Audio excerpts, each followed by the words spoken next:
Agents या searching basically हमें करनी क्यों होती है? सबसे पहले ये डिस्कस कर लेते हैं कि भाई कोई भी जो प्रॉब्लम है वो अगर हमें सॉल्व करनी है तो हम ये कब डिसाइड करते हैं कि यार ये सर्च रिलेटेड प्रॉब्लम है।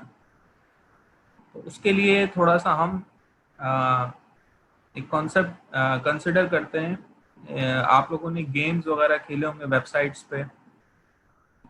उसमें होता ये है कि फॉर एग्जांपल ये एक पुल है और इस पुल को ये 4 लोगों ने क्रॉस करना है, A B C and D ने।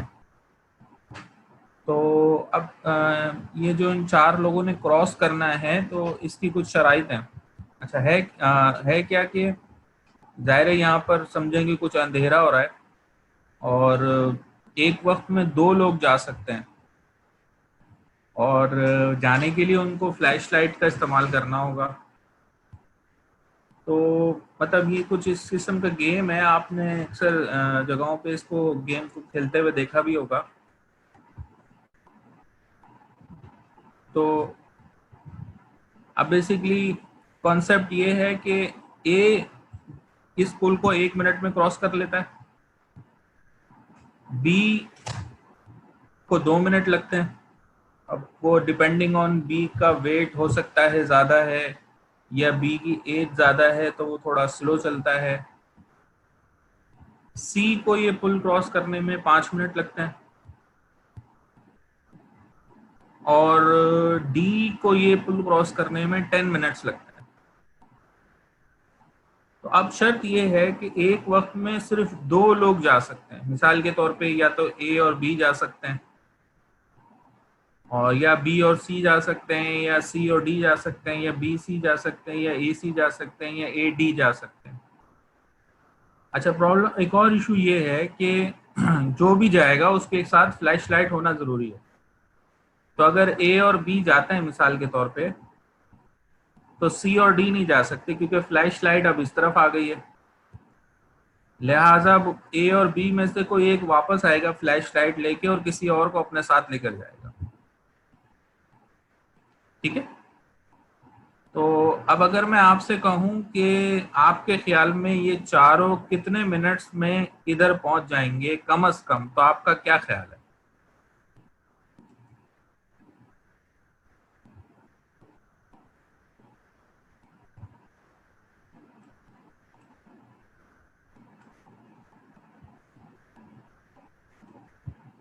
हाँ भाई।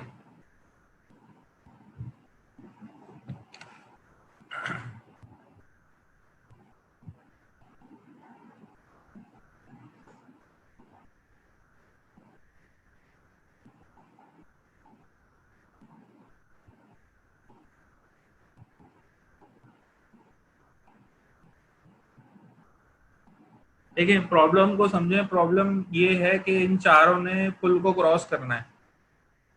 अच्छा, पुल को क्रॉस करते हुए ये शराइत ये हैं कि एक वक्त में सिर्फ 2 लोग जा सकते हैं, लेकिन जो भी जाएगा या वापस आएगा उसके पास फ्लैश लाइट का होना जरूरी है।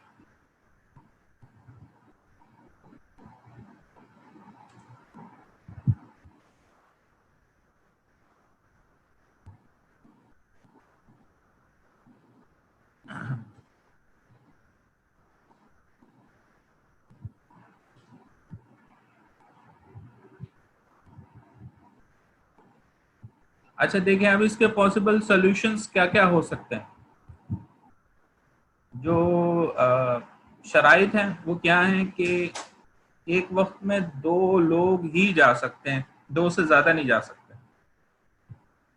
अच्छा, दूसरी बात ये कि कोई भी विदाउट फ्लैश लाइट क्रॉस नहीं कर सकता। ठीक है।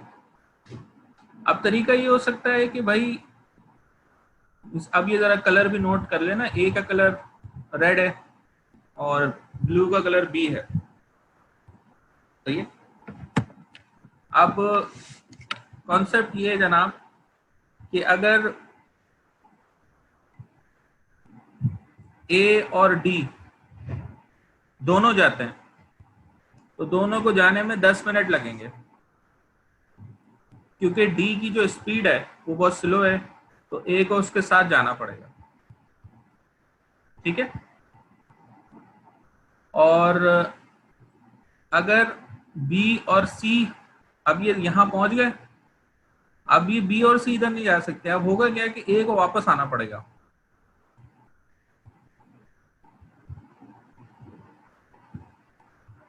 तो ए वापस आएगा और या तो बी को लेके जाएगा या सी को लेके जाएगा, फिर वापस आएगा, फिर बी को या सी को लेके जाएगा।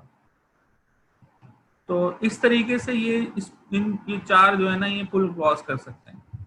अब क्वेश्चन आप लोगों से ये है कि कितना टाइम लगेगा, मैक्सिमम 20 लगेगा, 19 लगेगा।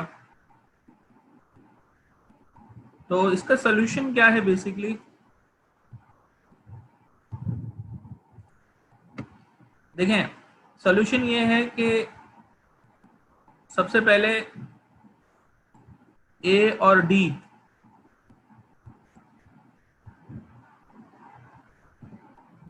यहां से इधर चले जाएंगे,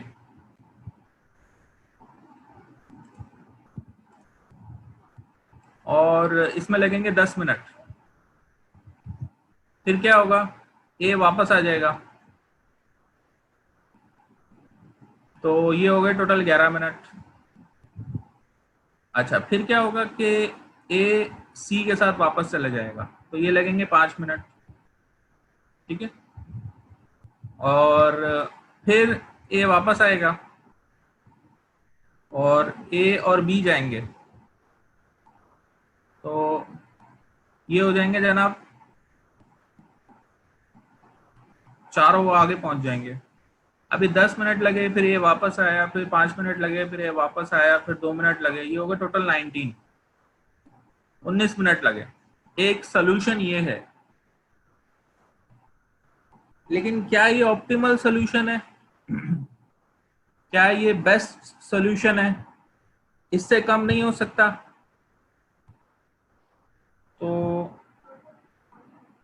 क्या ये 18 मिनट या 17 मिनट्स नहीं हो सकता? तो इसका जवाब ये कि हो सकता है। देखिए, अगर हम ऐसा करें कि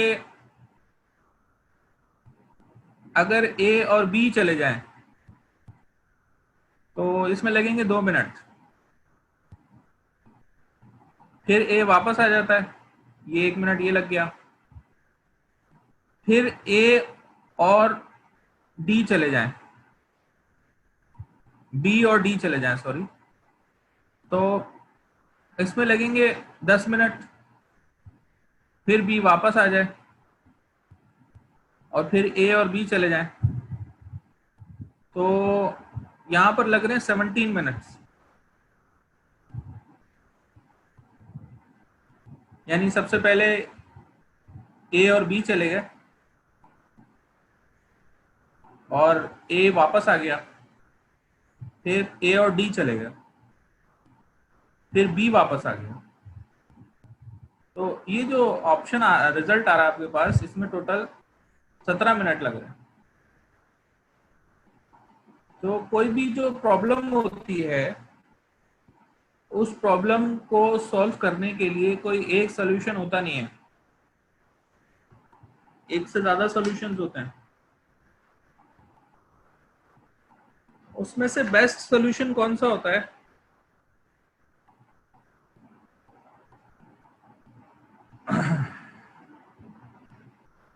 वो सोल्यूशन होता है जो जाहिर है सबसे कम टाइम में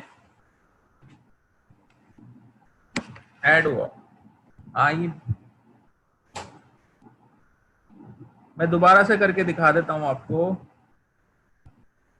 देखें, सबसे पहले क्या हुआ कि ए और बी चले गए, 2 मिनट लगे, ए वापस आ गया, 1 मिनट लगा।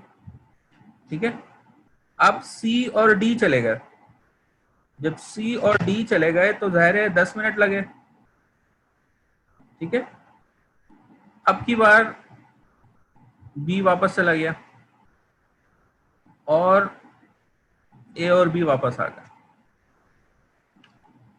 तो इसमें लगे आपको 17 मिनट। अब ये बेसिकली ये जो सॉल्यूशन निकला है ये पहले सॉल्यूशन से बेहतर है। इसमें 17 मिनट लगे और चारों लोग पुल को क्रॉस भी कर गए।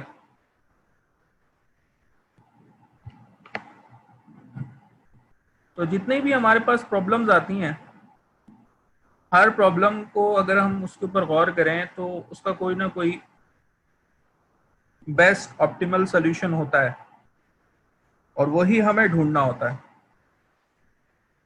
तो अब ये जो प्रॉब्लम है हमारी, इसको हम किस तरीके से सॉल्व करेंगे? अगर मिसाल के तौर पे हमें ये प्रॉब्लम दे दी जाए और हमसे पूछा जाए कि भाई इसका ऑप्टिमल सॉल्यूशन फाइंड करना है, तो वो हम कुछ इस तरीके से कर सकते हैं कि जैसे मिसाल के तौर पे ये आपको दो नोड्स नजर आ रही हैं, एक लेफ्ट साइड एक राइट साइड। अब इस वक्त तमाम लोग लेफ्ट साइड पर है, यानी ए बी सी बी और डी बी और फ्लैश लाइट, FL से मुराद है फ्लैश लाइट। ये फ्लैश लाइट भी लेफ्ट साइड पर है और ABCD भी लेफ्ट साइड पर है। अब यहां से अगर मैं मिसाल के तौर पे C और D को भेजता हूं राइट साइड पे और फ्लैश लाइट के साथ, तो 10 मिनट लगेंगे। अगर मैं A और B को भेजता हूं तो 2 मिनट लगेंगे। ठीक है। अगर मैं A और C को भेजता हूं तो 5 मिनट लगेंगे। अगर मैं A और D को भेजता हूं तो 10, यानी इस तरीके से जितने भी इसके पॉसिबल नोड्स हो सकते हैं वो इसके नीचे हम लेकर आ जाएं। फिर उसके अंदर मजीद यहां से अब A B, यहां से जो वापस आएगा C और D वापस आ सकते हैं, ये खाली C वापस आ सकता है। फिर यहां से A और B आगे जा सकते हैं, वो हम नीचे नोड्स बना लें। यानी जो जो पॉसिबल एक्शन इसके बाद परफॉर्म हो सकते हैं वो हम नीचे बना लें। फिर इसके नीचे जो जो पॉसिबल एक्शंस हो सकते हैं वो बना लें। जैसे इसके नीचे एक पॉसिबल एक्शन क्या है कि यहां से A वापस आ गया, उसको 1 मिनट लगा। फिर इसके नीचे पॉसिबल ऑप्शन ये है कि यहां से C और D आगे चले जाएं। A C भी जा सकते हैं, A D भी जा सकते हैं। ठीक है। तो इस तरीके से हम ये करते कराते अगर ये काम करें तो हमारे पास एक ट्री बन जाएगी। और उस ट्री के अंदर जब हम देखेंगे कि रूट से लेके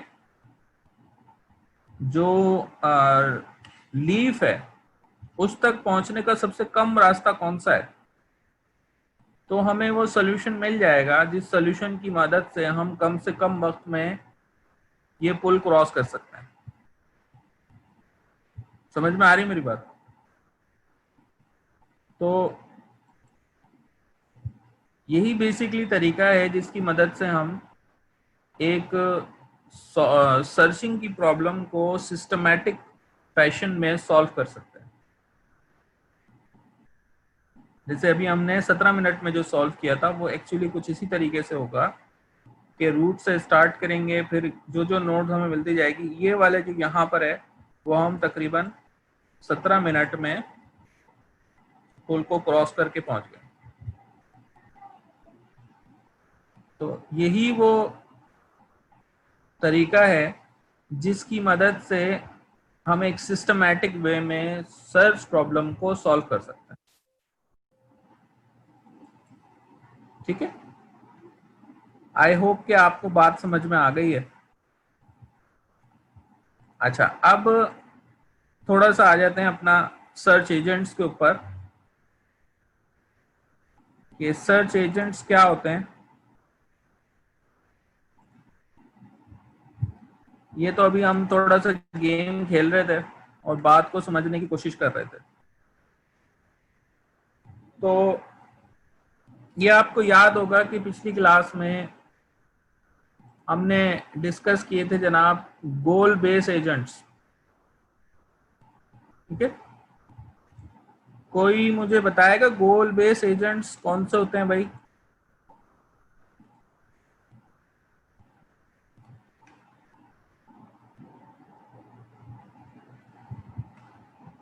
हाँ भाई, गोल बेस एजेंट्स कौन से होता है?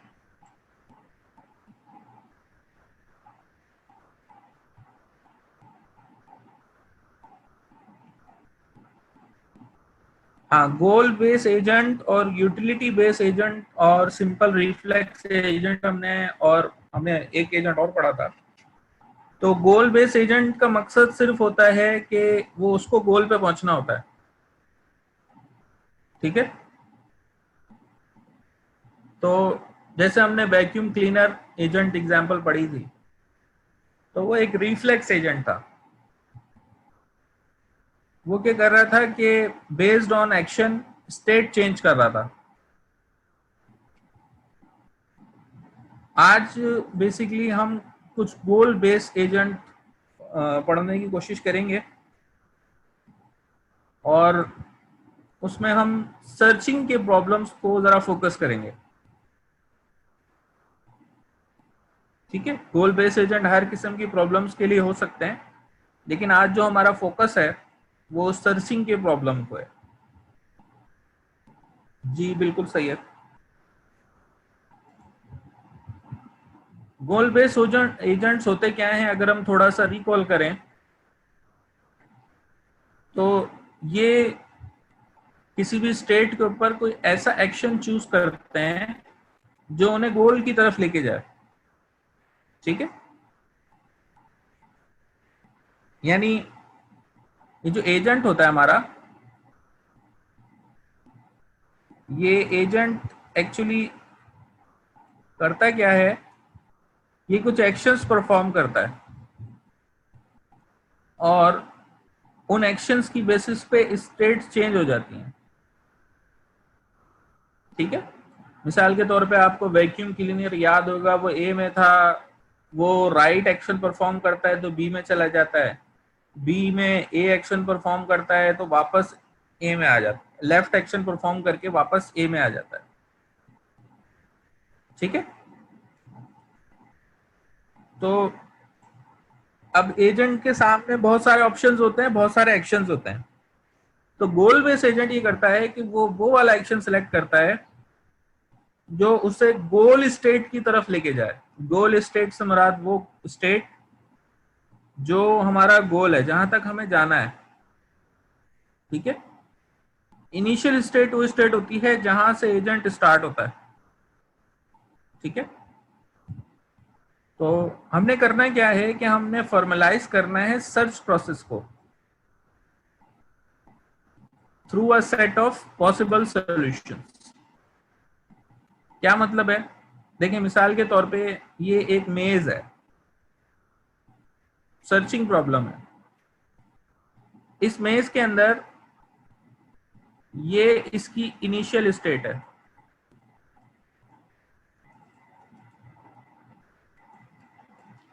ठीक है, और ये इसकी गोल स्टेट है।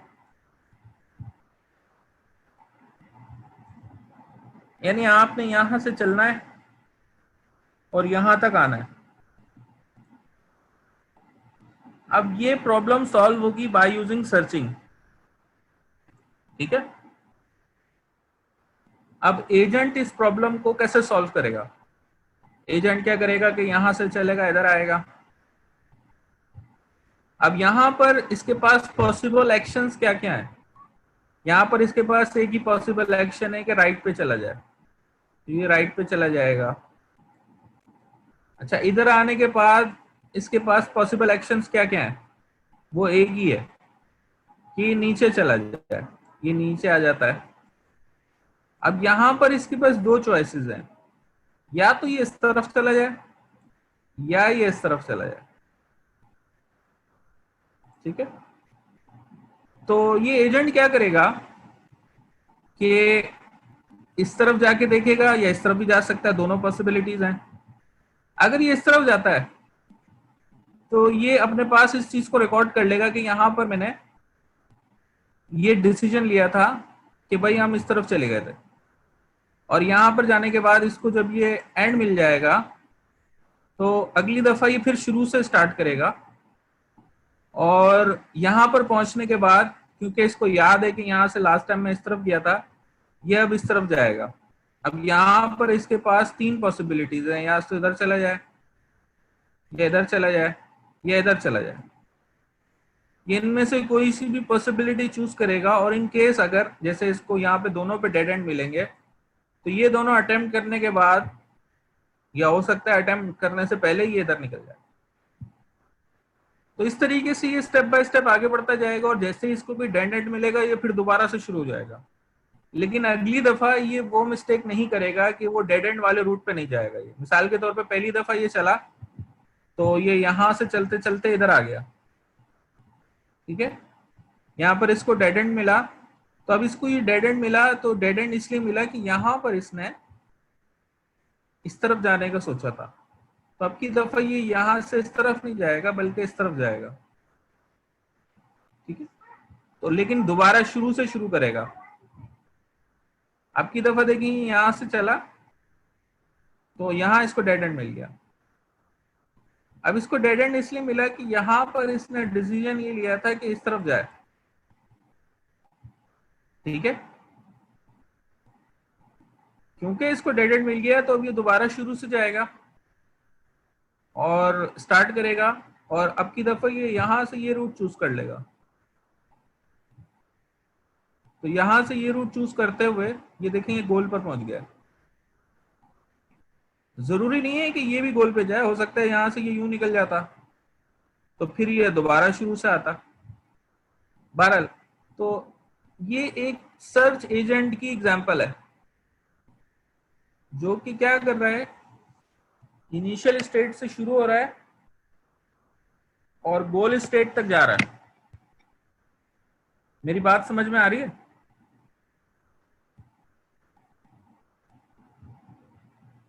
हाँ भाई, ठीक है। अब ये सर्चिंग से रिलेटेड बहुत सारी प्रॉब्लम्स हो सकती हैं। जैसे आपको ये एक और प्रॉब्लम नजर आ रही है, ये कहलाती है N queen problem. N queen problem क्या होती है? चेस खेला है आप लोगों में से किसी ने?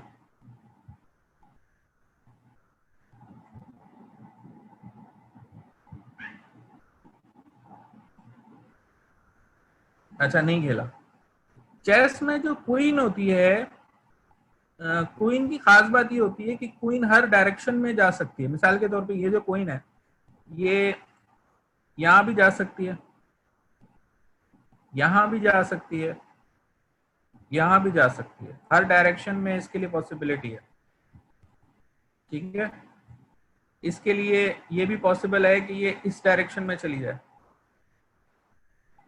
ये इस डायरेक्शन में भी जा सकती है, ये इस डायरेक्शन में भी जा सकती है, और ऐसे भी जा सकती है, ठीक है।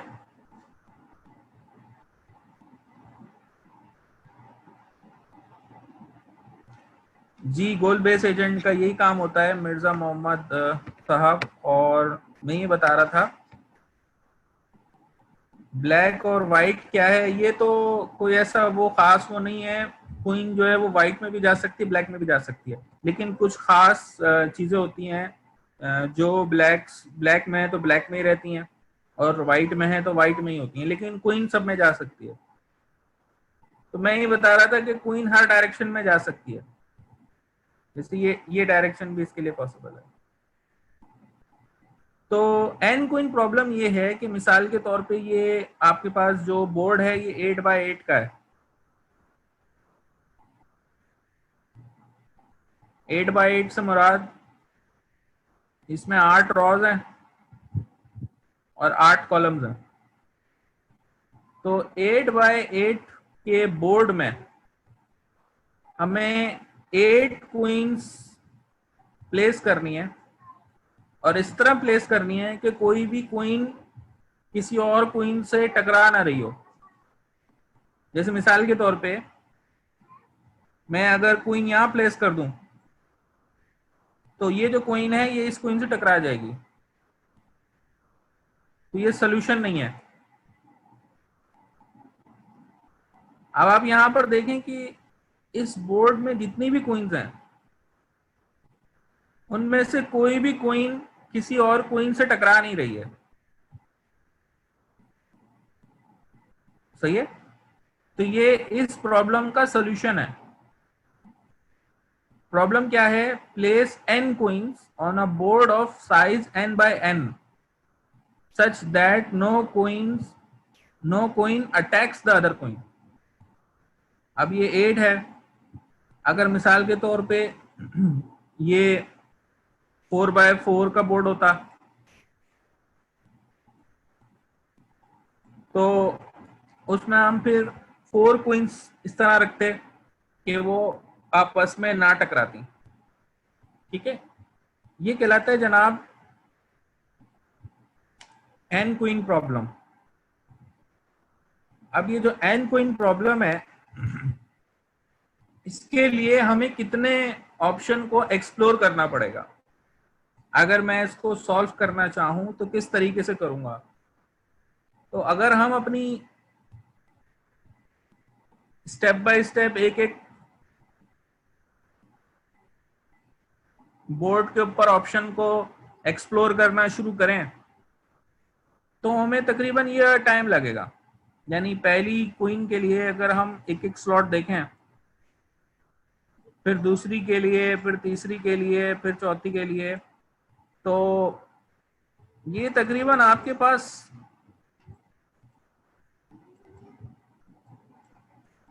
इतने स्लॉट्स हैं जो आपको देखने पड़ेंगे, जो कि बहुत ज्यादा है। ठीक है, तो यानी ये आप अगर इसको सॉल्व करने बैठेंगे इस प्रॉब्लम को, तो बहुत ज्यादा आपको टाइम लगेगा। 200,000 बिलियन टाइम लगेगा आपको। स्टेप्स आपको परफॉर्म करने पड़ेंगे जो कि पॉसिबल नहीं है। तो अब क्या करें भाई? तो हम करते ये हैं कि इस प्रॉब्लम को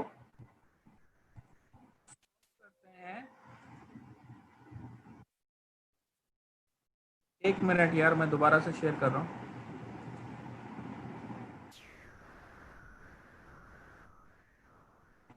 इस प्रॉब्लम को सॉल्व करते हैं बाय यूजिंग अ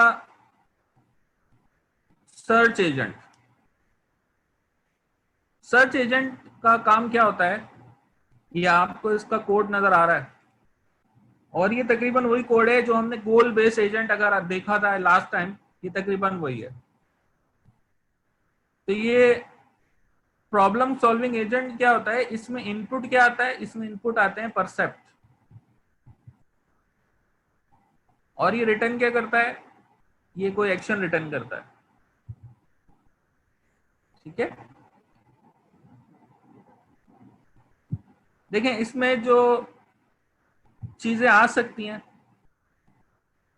जो इनिशियली चीजें होती हैं उसमें, इसमें सीक्वेंस होती है। सीक्वेंस से मुराद ये है कि एक्शन सीक्वेंस, क्या एक्शन परफॉर्म हो रहा है। फिर इसकी स्टेट क्या है? Current world state. वर्ल्ड से मुराद यहां पर है इन्वायरमेंट। बेटा कुछ समझ में ना आए ना तो मुझसे पूछ लेना, मैं बता दूंगा। फिर गोल क्या है? गोल इनिशियली हमें बाज़-औक़ात पता भी होता है और बाज़-औक़ात नहीं भी पता होता है। जैसे n/8 का हमें गोल स्टेट मालूम है, या मेज का गोल स्टेट मालूम है। प्रॉब्लम फॉर्मुलेशन हम करते हैं, ये भी आगे हम जाके डिस्कस करेंगे। तो होता क्या है कि हमारे पास जो भी इनपुट आ रहा है और जो करंट स्टेट है, वो हम एक मेथड में पास करते हैं, और उसके नतीजे में हमें एक नई स्टेट मिल जाती है। उसकी बेसिस पे फिर हम अपनी सीक्वेंस को अपडेट करते हैं। ठीक है, और उस सीक्वेंस की बेसिस पे हमें एक्शन और सीक्वेंस मिलते रहते हैं, और एक्शन एट द एंड ये हमारा एक्शन यहाँ से रिटर्न होता रहता है। यानी हम इन्वायरमेंट से इनपुट लेते हैं और उस इनपुट की बेसिस पे अपने गोल को, प्रॉब्लम को, सीक्वेंस को, ये तीन चीजें हमारी अपडेट होती रहती हैं, स्टेट, एक्शन और सीक्वेंस। और इनिशियली जब सीक्वेंस एम्प्टी होती है तो उस वक्त हम अपना गोल, प्रॉब्लम और ये चीजें सेट कर लेते हैं। इन केस अगर फेलियर आ जाता है तो हम फिर नल एक्शन रिटर्न कर देते हैं। ये एक सिंपल एल्गोरिथम है अबाउट सर्चिंग प्रॉब्लम को सॉल्व करने का, सिंपल प्रॉब्लम सॉल्विंग एजेंट है। तो इस एजेंट की अगर हम बात करें तो इसकी कुछ प्रॉपर्टीज हैं। वो क्या है? पहली बात तो ये कि ये फुली ऑब्जर्वेबल है। फुली ऑब्जर्वेबल से क्या मुराद होता है भाई?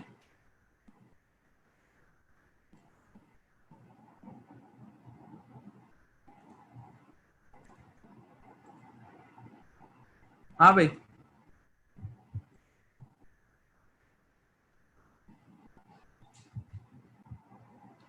फुली ऑब्जर्वेबल से क्या मुराद है?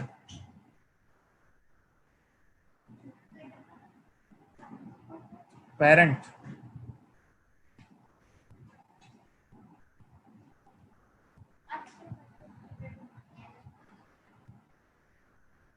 फुली ऑब्जर्वेबल से मुराद ये होती है बेटा कि जो एनवायरनमेंट है वो आपको पूरा का पूरा नजर आ रहा है। अगर आपको याद हो, जैसे चेस जो होता है वो फुली ऑब्जर्वेबल है, ठीक है, यानी एनवायरनमेंट और तमाम पॉसिबल स्टेट्स आपको नजर आ रही हो। तो ये जो एजेंट है ना, ये है उस तरह की प्रॉब्लम्स के लिए जहां पर एनवायरनमेंट जो है ना वो फुली ऑब्जर्वेबल हो। अच्छा, डिटर्मिनिस्टिक। डिटर्मिनिस्टिक से क्या मुराद है?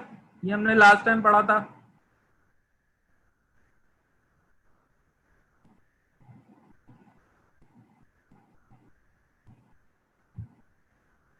हाँ भाई, डिटर्मिनिस्टिक से क्या मुराद है?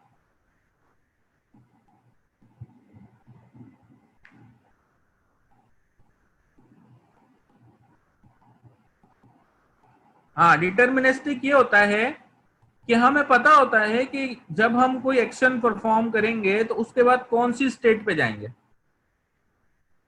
ठीक है, मिसाल के तौर पे ए के बाद जो पॉसिबिलिटी है वो बी और सी की है सपोज, तो ए के बाद आप बी और सी पे ही जा सकते हैं, डी पे नहीं जा सकते। ठीक है, हाँ, जैसे मेज प्रॉब्लम है। अच्छा, स्टैटिक है। स्टैटिक से मुराद ये है कि इसका जो एनवायरनमेंट है वो खुद ब खुद चेंज नहीं होगा, हम कोई एक्शन परफॉर्म करेंगे तो होगा। ठीक है, यानी मैं ए स्टेट पर हूं तो ए पर ही रहूंगा जब तक कि मैं कोई एक्शन परफॉर्म ना करूं, इसलिए ये स्टैटिक है। डिस्क्रीट है। डिस्क्रीट से मुराद ये है कि number of possible actions infinite नहीं है। ठीक है, यानी कि मैं ए से ऐसा नहीं है कि मेरे पास इनफाइनाइट पॉसिबिलिटीज हैं, बस 3 4 या लिमिटेड ही हैं, ये इसलिए डिस्क्रीट है। सिंगल एजेंट है। सिंगल से मुराद ये है कि एक ही पर्सन है जो ये एक्शन परफॉर्म कर रहा है। अगर एक से ज्यादा होते, मिसाल के तौर पे मैं 2 लोगों से चेस खेल रहा होता, अब 2 लोगों से तो चेस नहीं खेला जा सकता, 2 लोग आपस में खेल रहे होते, कंप्यूटर कंप्यूटर से खेल रहा होता तो वो मल्टी एजेंट हो जाता, या मैं कंप्यूटर से खेल रहा होता। ठीक है जी। अच्छा, ये जो प्रॉपर्टीज हैं इस एजेंट की, ये सिंपल पॉसिबल एजेंट है, इसलिए ये प्रॉपर्टीज हैं। जिन लोगों को ये प्रॉपर्टी समझ में नहीं आ रही तो वो बुक से भी देख सकते हैं, और जो लास्ट लेक्चर हमने दिया था उसको भी देखेंगे तो उनको बात समझ में आ जाएगी। अच्छा जी, आगे चलते हैं। तो जब भी हमारे सामने कोई प्रॉब्लम आती है तो हमें 2 काम करना होता है। सबसे पहले गोल फॉर्मेशन और उसके बाद प्रॉब्लम फॉर्मेशन। गोल फॉर्मेशन से क्या मुराद है कि हमें अपने माइंड में यह सोचना होता है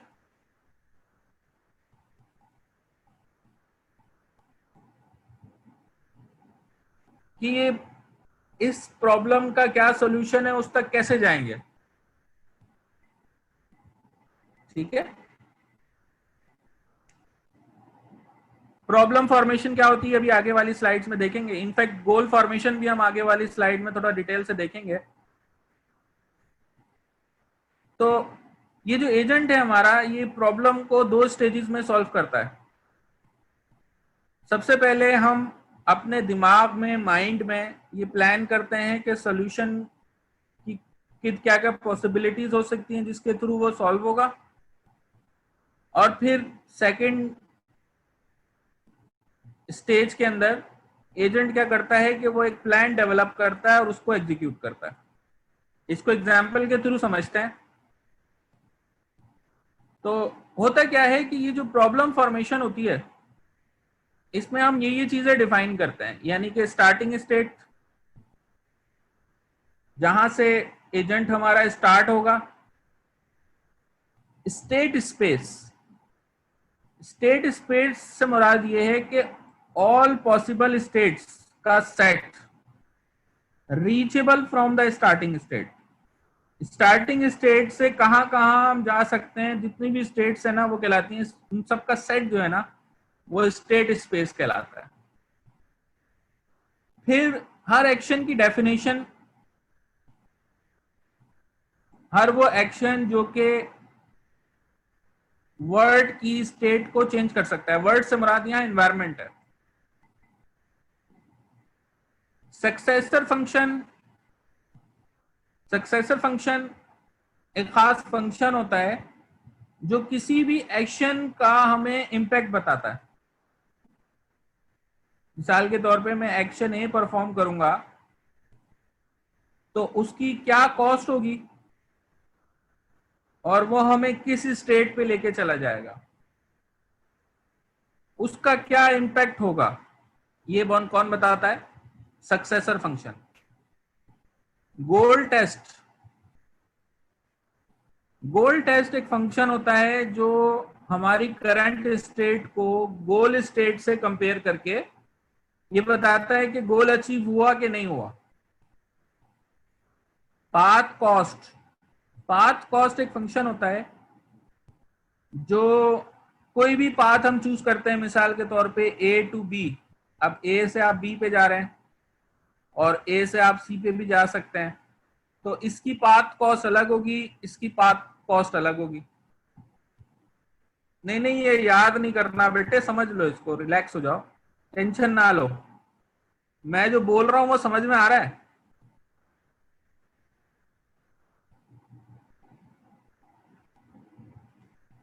तुम लोग पेपर की टेंशन में आ जाते हो। देखें, मैं आपसे बोलता हूं इनिशियल स्टेट क्या चीज होती है, समझ में आना चाहिए। ठीक है, स्टेट स्पेस से क्या मुराद है? तमाम पॉसिबल स्टेट्स जो हैं उनको जमा कर लें तो वो स्टेट स्पेस कहलाती है। एक्शंस क्या होते हैं? जो भी आप परफॉर्म कर सकते हैं किसी भी स्टेट के ऊपर। एक्शन से क्या होता है कि स्टेट चेंज हो जाती है।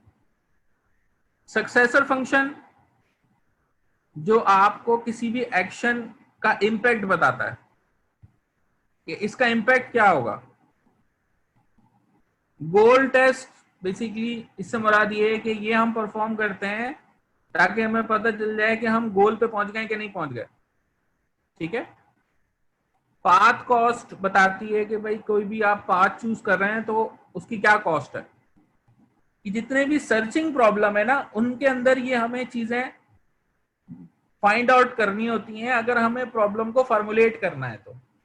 ठीक है, ये भी कुछ एग्जांपल्स आएंगी आगे तो और बात क्लियर हो जाएगी। मिसाल के तौर पे ये आपको याद होगा कि लास्ट टाइम हमने एक वैक्यूम क्लीनर की एग्जांपल देखी थी, याद है ना?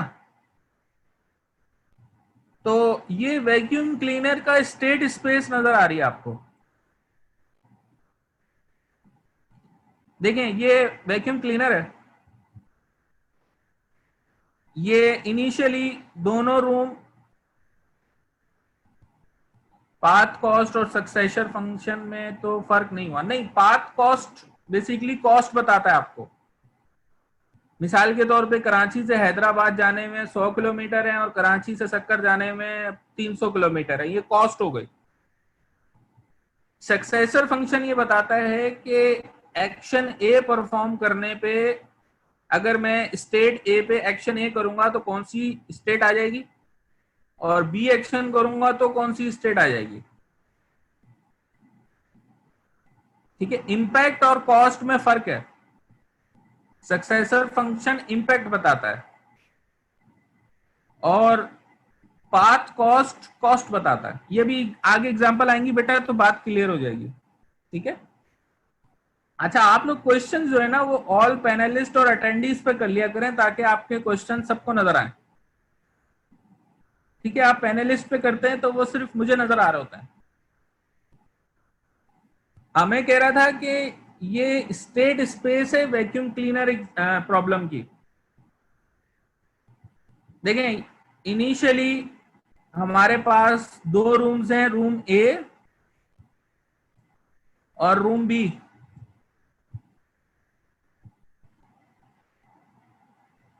डिटरमिनिस्टिक तो बेटा एक प्रॉपर्टी है एजेंट की।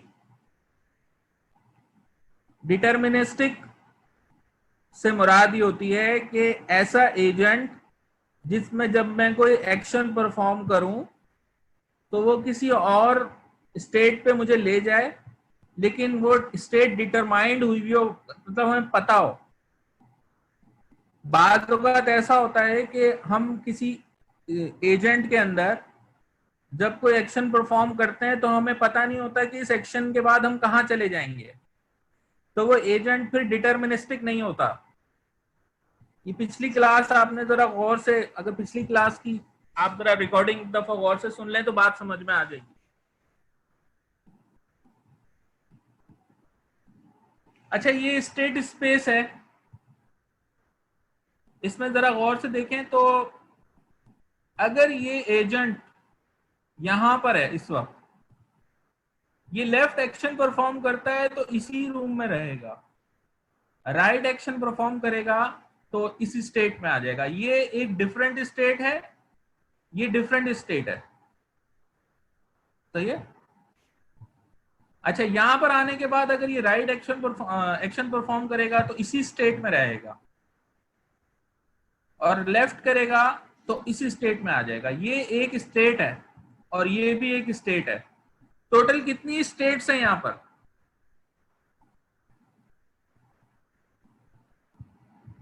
दो? नहीं भाई, हाँ यहाँ पे 8 स्टेट है भाई। 1 2 3 4 5 6 7 8 स्टेट है टोटल।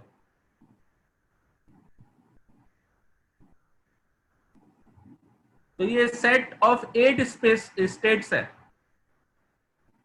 हर स्टेट के ऊपर जो एक्शन परफॉर्म हो सकते हैं वो या तो लेफ्ट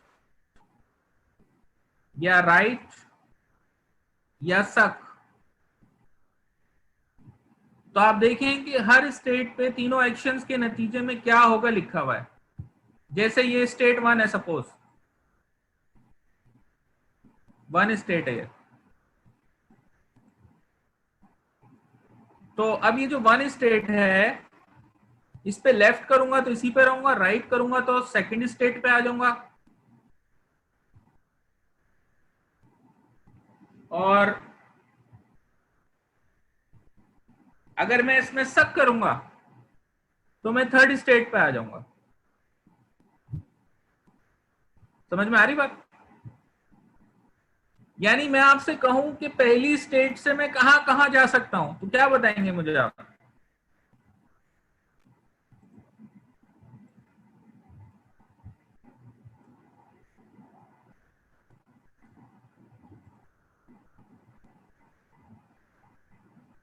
हाँ, पहली स्टेट से या तो मैं सेकंड पे जा सकता हूं या थर्ड पे जा सकता हूं, फोर्थ पे नहीं जा सकता।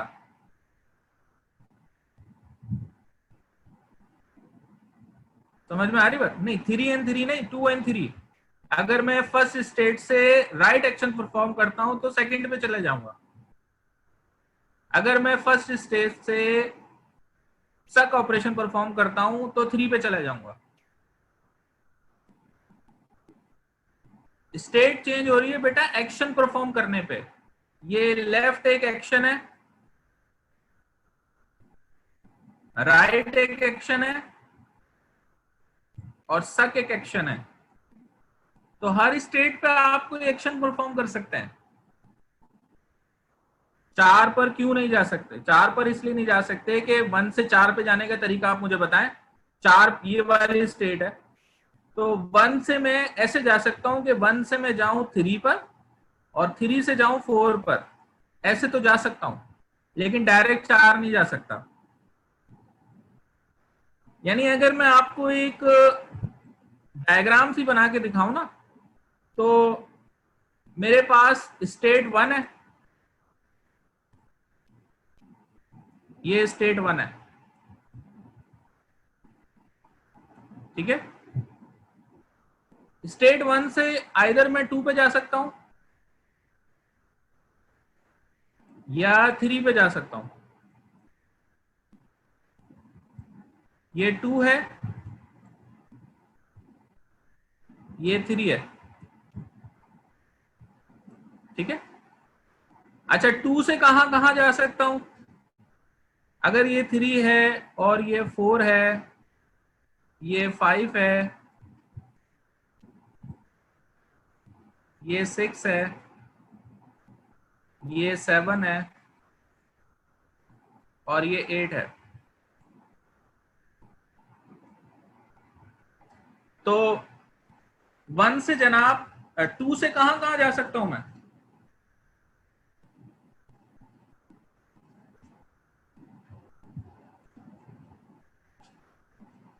टू से मैं 6 पे जा सकता हूं और वापस 1 पे भी जा सकता हूं।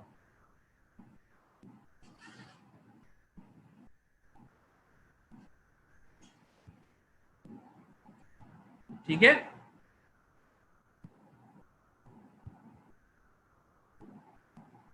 अच्छा 3 से कहां कहां जा सकता हूं?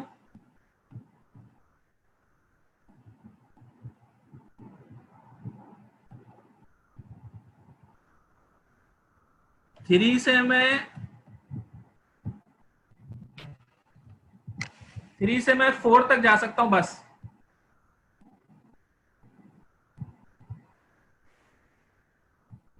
हाँ 3 से 3 जा सकता हूं और 4 जा सकता हूं।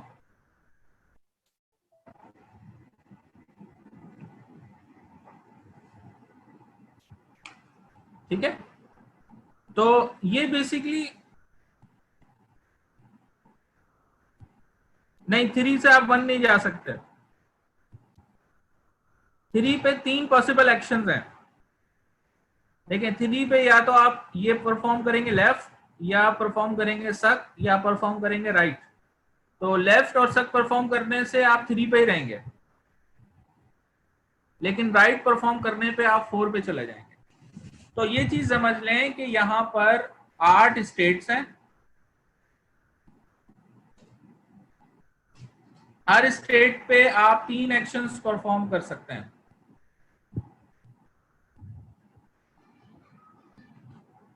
ठीक है,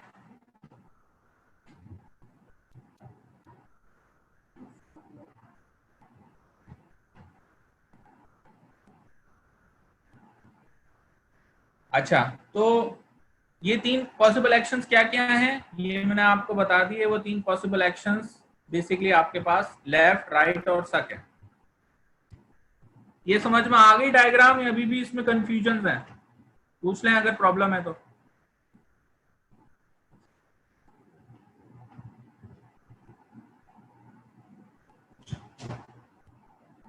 ठीक है,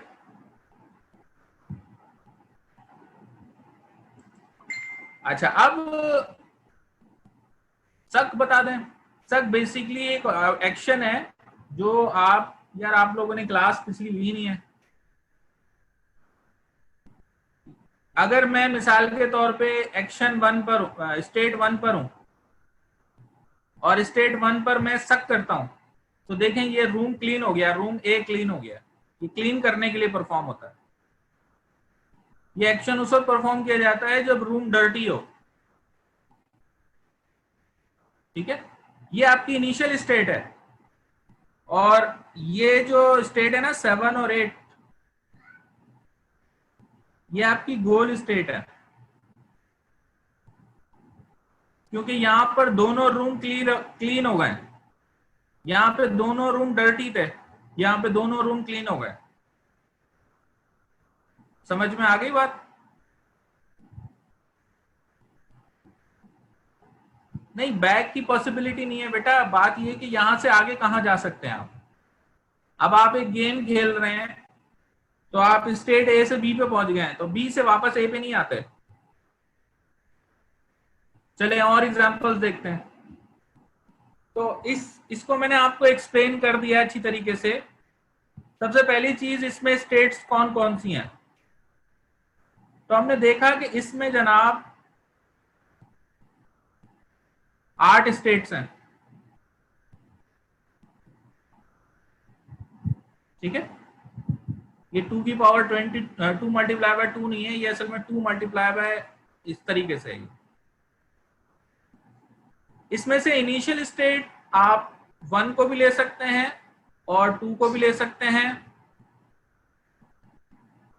वैसे तो आप कोई भी स्टेट इनिशियल स्टेट ले सकते हैं यहाँ पे, बिल्कुल है। गोल स्टेट में भी सक एक्शन है, तो उसमें सक करके वो उसी में रहेगा। एक्शन आप इसमें क्या क्या परफॉर्म कर सकते हैं, लेफ्ट, राइट, सक। अच्छा, थोड़ा सा अगर आपका एडवांस वैक्यूम क्लीनर है, तो उसमें आप चाहें तो अप एंड डाउन की भी एक्शन ले सकते हैं फिर। ठीक है, मिसाल के तौर पे वैक्यूम क्लीनर को 4 कमरे दे दें आप 2 के बजाय। अब ये ए, बी, सी और डी रूम्स हो जाएं, तो फिर यहां पर अप और डाउन के भी आप एक्शंस रख सकते हैं। ट्रांजिशन मॉडल क्या है इसका, इस पर्टिकुलर प्रॉब्लम का? वो ये है कि जनाब आप किसी भी रूम से लेफ्ट पे मूव कर सकते हैं, राइट पे मूव कर सकते हैं और सक कर सकते हैं। ठीक है, कंप्लीट स्टेट स्पेस जो है ना वो हमने डायग्राम में देख लिया।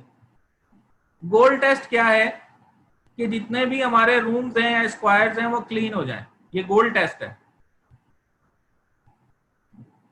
इसी तरह पाथ कॉस्ट क्या है कि जब भी आप कोई भी एक्शन परफॉर्म करते हैं तो उसकी कॉस्ट 1 है। ठीक है, अब जाहिर है यहां पे हमने जो है ना वो कोई डिस्टेंस नहीं डिफाइन किया हुआ। अगर कोई डिस्टेंस डिफाइन किया होता तो फिर पाथ कॉस्ट डिफरेंट होती। सही है। अच्छा, ये एक और प्रॉब्लम है। ये बचपन में आपने गेम खेला होगा 8 पजल का। क्या करते हैं इसमें, ये कह रहे हैं ये स्टार्ट स्टेट है और ये गोल स्टेट है।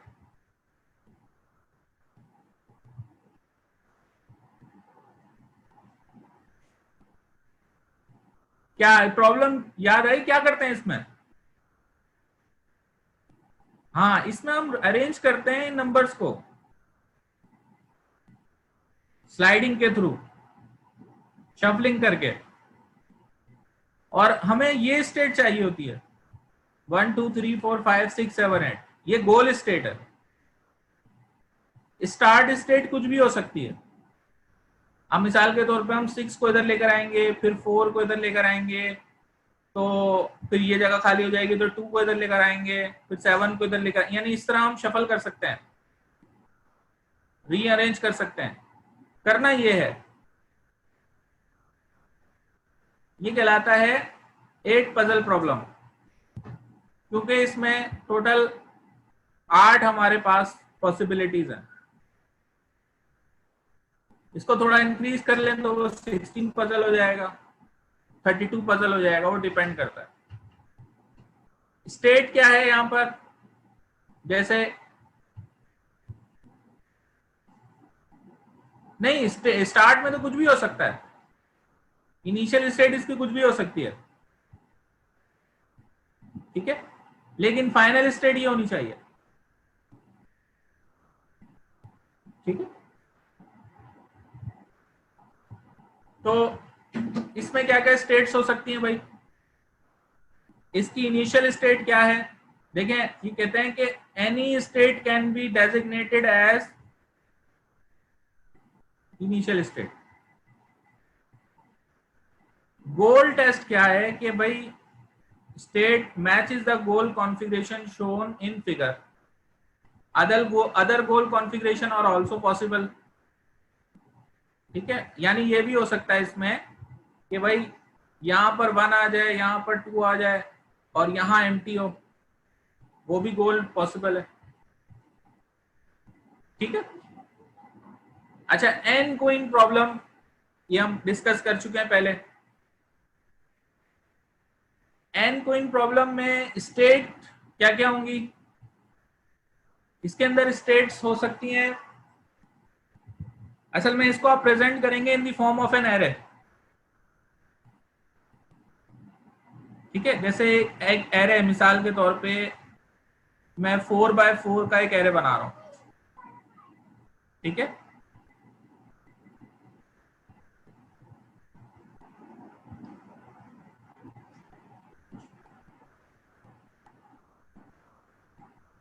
4x4 का मैं एक एरे यहां पे बना रहा हूं,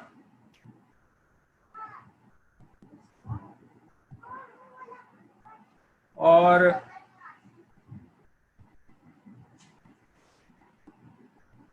इस 4x4 एरे के अंदर सपोज ये इंडेक्सिंग हुई हुई है 0 1 2 3, यहां पे मैंने लिख दिया 0 1 2 3, ये एक 2 डायमेंशनल एरे है। अच्छा, अब यहां पर ये 0 0 जो इंडेक्स है, अगर मैं यहां पर 1 लिख देता हूं तो इसका मतलब यहां पर कोई कोइन है। यहां पे 0 लिखा हुआ है, इसका मतलब यहां पे कोइन नहीं है। समझ में आ रही बात? तो एम्प्टी सेल जो है ना वो 0 मार्क हो जाएंगे, और जो ऑक्युपाइड सेल होंगे उनको हम 1 मार्क कर देंगे, ठीक है। इसकी स्टेट स्पेस क्या होगी? अब आप अंदाजा लगा लें कि एक स्टेट तो ये है जिसमें सब में 0 होगा, एक स्टेट ये है कि किसी एक पे कोई होगी। अब इसकी ठीक ठाक आपकी स्टेट्स होंगी, तो जैसे एक स्टेट ये है, सही है। अब इसमें मैं करता ये हूं कि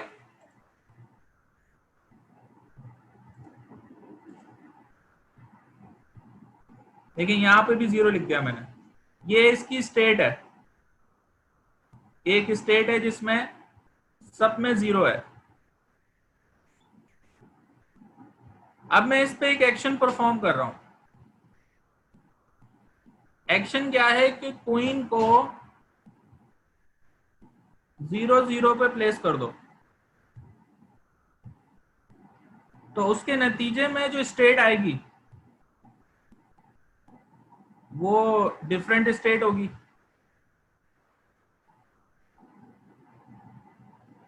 उसमें यहां पर 1 होगा, बाकी तमाम जगहों पर 0 पड़ा हुआ होगा,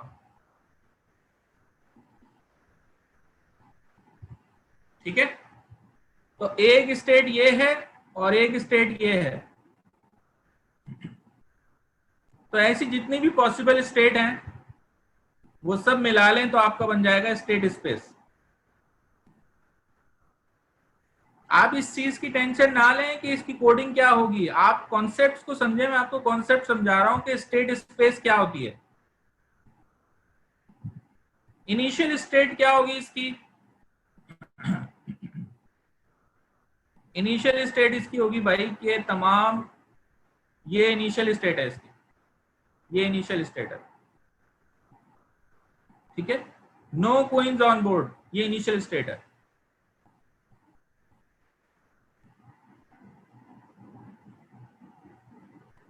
वो बेटा आप कर सकते हैं, वो कोई इशू नहीं है, आप यहां से 0 कर लें।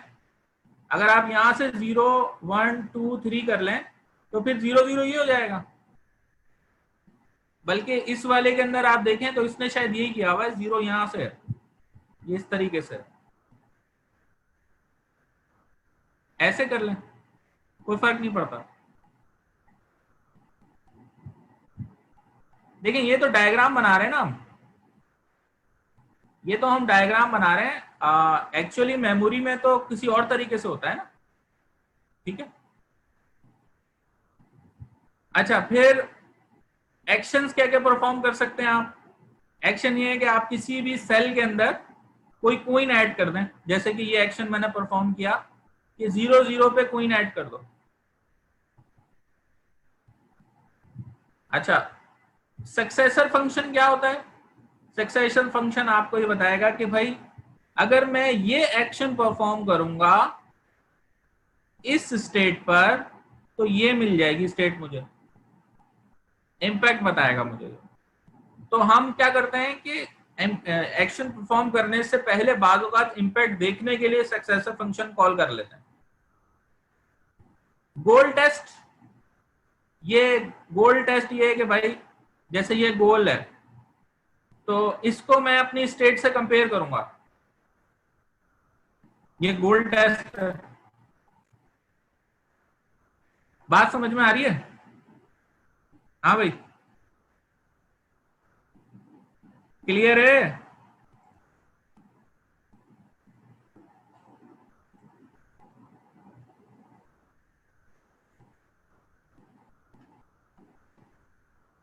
ठीक है जनाब, आगे चलते हैं। एक और प्रॉब्लम है मिशनरीज और कैनिबल्स की।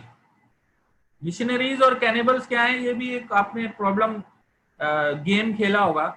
उसमें क्या होता है कि भाई एक समझ लें आप पुल है और उस पुल के ऊपर यहाँ पर 3 मिशनरीज हैं और 3 कैनिबल्स हैं। कैनिबल से मुराद के शेर है, बकरी है, कोई और जानवर है। क्या सक्सेसर एक्शन हमारी ट्रांजिशन स्टेट कह लेगी। मुझे समझ नहीं आया बेटा, सना आप क्या कह रही हैं। ब्रेक करना है।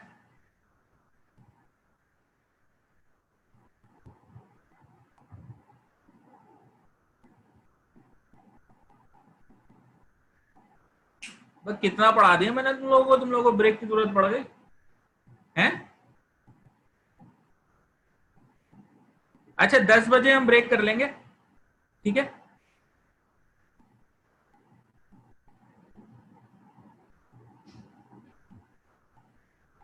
10 से 10:15 तक ब्रेक कर लेंगे, ठीक है।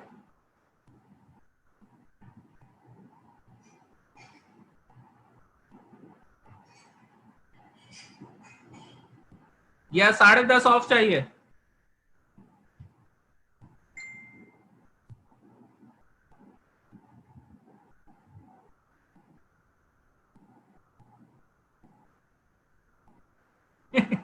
मुझे पता था। ठीक है, 10:30 बजे ऑफ कर लेंगे। तो अच्छा, मैं कह रहा था कि 3 हमारे पास मिशनरीज हैं और 3 हमारे पास कैनिबल्स हैं। अच्छा, अब इसमें होता क्या है कि हमें पुल क्रॉस करना है, तो इसमें शर्त ये होती है कि अगर कभी भी जैसे अब यहां से इधर जा रहे हैं और वो लिमिट वही है कि 2 जा सकते हैं, तो अगर मिशनरीज की तादाद कभी भी कैनिबल से कम हो गई तो कैनिबल इनको खा जाएंगे। मिसाल के तौर पे यहाँ पे एक मिशनरी आ गया और 2 कैनिबल आ गए, तो ये कैनिबल इसको खा जाएंगे, ठीक है। ये जंगली हैं, इनको खा जाएंगे। तो अब इन 6 के 6 लोगों को क्रॉस करवाना है। तो एक बोट है यहाँ पर, उस बोट के थ्रू आप जाएंगे, लेकिन इस बोट में एक वक्त में 2 लोग आ सकते हैं, ठीक है। मिशनरी समझे लोग हैं, नॉर्मल लोग हैं। तो आपने करना यह है कि कभी भी आपने मिशनरीज को आउट नंबर्ड नहीं रहने देना कैनिबल्स के मुकाबले में। एक साइड पर, ये समझे बैंक 1 है, ये बैंक 1 है और ये बैंक 0 है। तो आपने एक किसी भी एक साइड पर मिशनरीज को कैनिबल से कम नहीं होने देना। तो आपने एक एक्शन सीक्वेंस ढूंढनी है जो कि तमाम 6 के 3 मशीनरीज और 3 कैनिबल्स को इधर पहुंचा दे।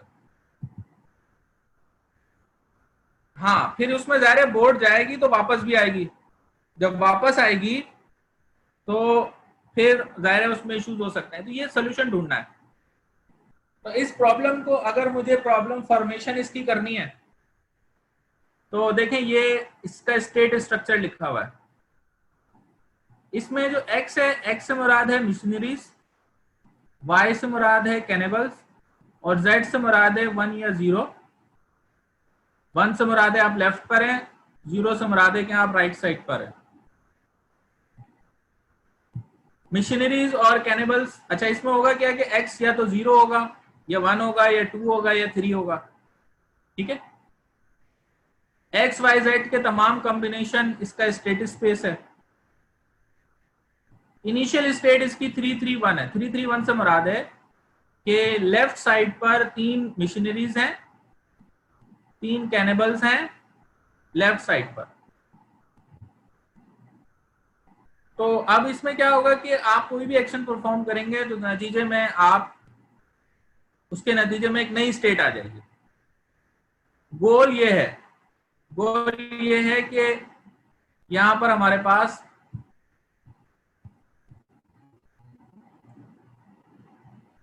राइट साइड पर या लेफ्ट साइड पर कोई भी मिशनरी और कोई भी कैनिबल नहीं होना चाहिए। पाथ कॉस्ट 1 पर क्रॉसिंग है।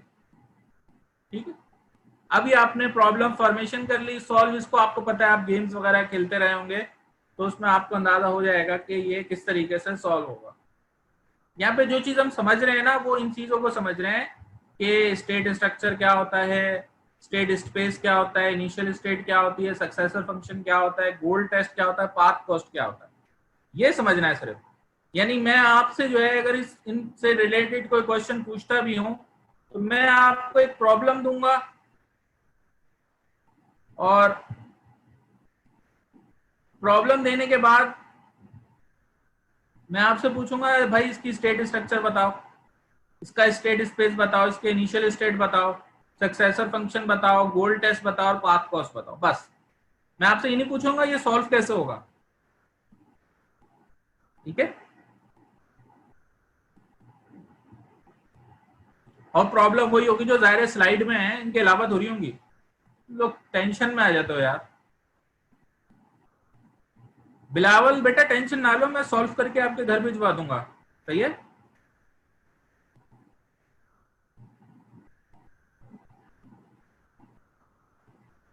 अच्छा जी। एक और प्रॉब्लम है, ये भी सर्चिंग प्रॉब्लम है। यानी जैसे मैप्स होते हैं। हाँ, आज आप लोगों का क्विज भी है बेटा। क्विज जो है ना वो बेसिकली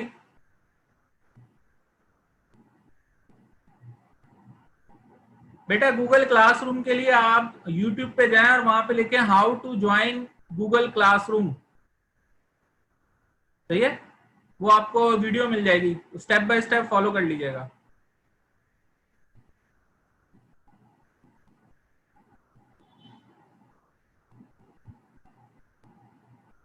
अच्छा फिर देखें ये सिटी राउट फाइंड की एक एग्जांपल है।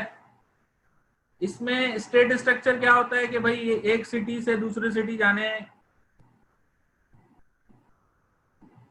जाते हुए एजेंट जिस सिटी में भी है वो इसका कोई स्टेट हो जाएगी। अच्छा जो आपका क्विज है बेटा उसमें आपके पास 3 दिन का टाइम है। सही है, आपने वेडनेसडे से पहले पहले क्विज परफॉर्म करना है। तो आपने लेक्चर 1, लेक्चर 2 और लेक्चर 3 जो आज पढ़ा रहा हूं इनको अच्छी तरह देखना है और फिर करना है। क्विज बेटा वीएलई के ऊपर है, जी एमसीक्यूज हैं। सही है, पहले आप लेक्चर 1, लेक्चर 2, लेक्चर 3 जो मैंने आपको पढ़ाए हैं इनको अच्छी तरह देख लें, फिर जाके जो है ना वो क्विज परफॉर्म कीजिएगा। अबे एक ही बात है ना, एलएमएस और वीएलई, गधे। अच्छा, स्टेट स्पेस, इसकी सारी पॉसिबल सिटीज आ गई। इनिशियल स्टेट, सपोज हमें कराची से कहीं जाना है, कराची से जाना है नवाबशाह, तो इनिशियल स्टेट हो गई कराची, गोल्ड हमारी स्टेट हो गई नवाबशाह। सक्सेसर फंक्शन क्या होगा कि अगर मैं कराची से हैदराबाद जाता हूं तो हैदराबाद चला जाऊंगा, ये सक्सेसर फंक्शन है। पाथ कॉस्ट क्या है? पाथ कॉस्ट है कराची से किसी भी सिटी जाने का जो डिस्टेंस है वो पाथ कॉस्ट कहलाएगी। ठीक है, इसी तरीके से शॉर्टेस्ट पाथ प्रॉब्लम भी बेसिकली इसी की कैटेगरी में आ सकती है।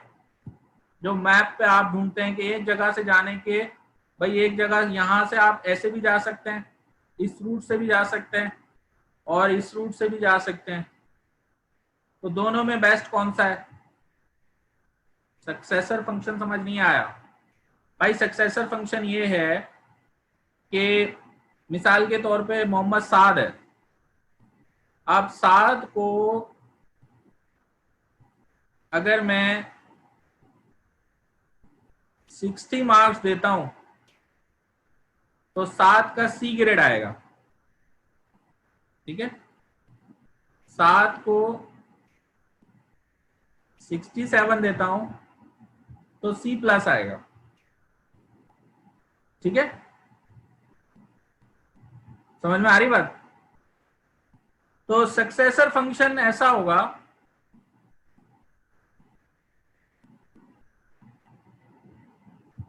कि उसमें मैं दो चीजें दूंगा, स्टूडेंट का नेम,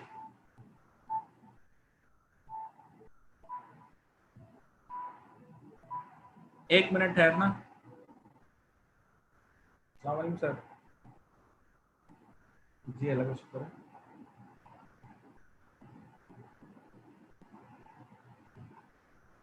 जी मैंने बोला हुआ है उनको, अंजुमन वालों को, मैं दोबारा कॉल करके पूछ रहा हूँ।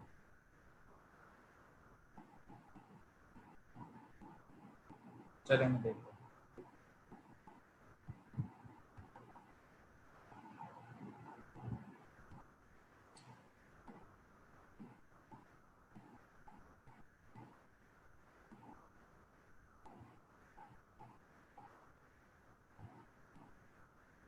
अच्छा, सक्सेसर, हाँ सक्सेसर फंक्शन क्या होगा कि हम स्टूडेंट का नाम देंगे और फिर हम जो है ना वो उसको देंगे जनाब ग्रेड, तो वो हमें बता देगा, नंबर बता देंगे मिसाल के तौर पे,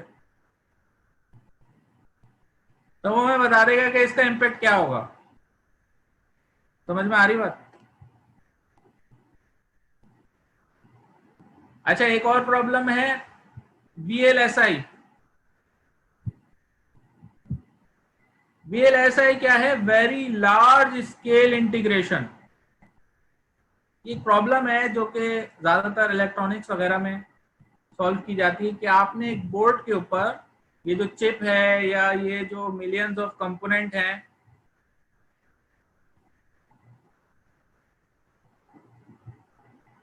तकरीबन समझ लें, लेकिन इसको हम यहाँ पर प्रॉब्लम फॉर्मेशन में सक्सेसर फंक्शन कहते हैं। तो अब इनको प्लेस करना है कम से कम डिस्टेंस के साथ। अब ये एक एनपी कंप्लीट प्रॉब्लम है। एनपी कंप्लीट प्रॉब्लम का मतलब ये है कि इसका कोई सही पॉसिबल सॉल्यूशन अभी तक फाइंड नहीं हुआ है। ठीक है, इसी तरह रोबोट नेविगेशन और स्पेशली उसमें ऑटोनोमस डिलीवरी सिस्टम, ये प्रॉब्लम जो है ये भी पाथ फाइंडिंग की प्रॉब्लम है। इसमें असल में रोबोट चल रहा है, अब उसके अंदर आपको, अब उसमें आपको क्या करना होता है कि ये बताना होता है कि भाई किस तरफ जाना है। तो उसके लिए रूट्स डिफाइन करना, अब रूट्स यहाँ पर है नहीं, तो ये भी मुश्किल प्रॉब्लम है। उसके लिए आपको 3D स्पेस बनानी पड़ती है अपने रोबोट के लिए, तो ये भी एक प्रॉब्लम है सर्च की। फिर ये देखें, ये अब ये कार जो है ना, ये रोबोट्स बना रहे हैं, तो अब कौन सा रोबोट क्या चीज लगाएगा, ये बड़ा कॉम्प्लेक्स प्रॉब्लम है। इसको कहते हैं assembly sequencing, real world problem है और इसको सॉल्व किया जाता है। प्रोटीन फोल्डिंग, ये सारी चीजें आपको बुक में भी मिल जाएंगी। इनफैक्ट अगर आप बुक से पढ़ेंगे तो सारी एग्जांपल ये बुक में। प्रोटीन फोल्डिंग ये है कि भाई ये आपके पास एक सीक्वेंस है, अब इस सीक्वेंस को आपने इस सीक्वेंस में कन्वर्ट करना है। सपोज ये कोई डिजीज है, कोई बीमारी है, और ये उसकी वैक्सीन है, तो इसको इस फॉर्म में लेके आना है। ये बहुत मुश्किल प्रॉब्लम है और इसकी मदद से आप किसी डिजीज को क्योर कर सकते हैं। ठीक है, बायोलॉजी के अंदर ये बहुत ज्यादा काम किया जाता है। तो अब आप ये कंप्यूटर की मदद से करना चाह रहे हैं, तो कैसे करें, ये भी इसी कैटेगरी में आता है। ट्रैवलिंग सेल्समैन प्रॉब्लम,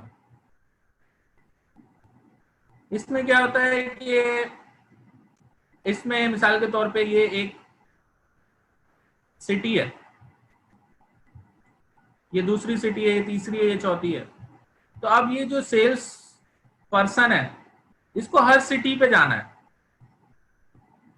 अब देखें, यहां से ये चाहता तो यहां से जाने के बाद ये इधर भी तो जा सकता था, या ये यहां से जाने के बाद इधर भी जा सकता था। तो इसको हर सिटी पे जाना है, लेकिन इस तरह जाना है कि इसका जो टूर है वो कम से कम हो। अब अगर ये इधर जाता तो ये दो रह जाते, तो इसको सबको विजिट करना है, तमाम सिटीज को विजिट करना है। इस तरह विजिट करना है कि कम से कम वक्त में सबको विजिट कर ले। तो ये एनपी हार्ड प्रॉब्लम है। एनपी हार्ड प्रॉब्लम इसलिए है कि नंबर ऑफ सिटीज बढ़ने से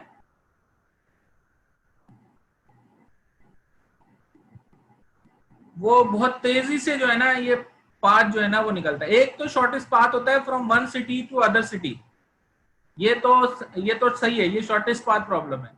इसने एक सिटी नहीं, एक से ज्यादा सिटीज में जाना है और सबका जाना है। अब शॉर्टेस्ट डिस्टेंस अलग अलग होता है ना, देखिए इसको यहां से यहां जाना है, तो शॉर्टेस्ट डिस्टेंस तो यहां से यहां हो जाता है,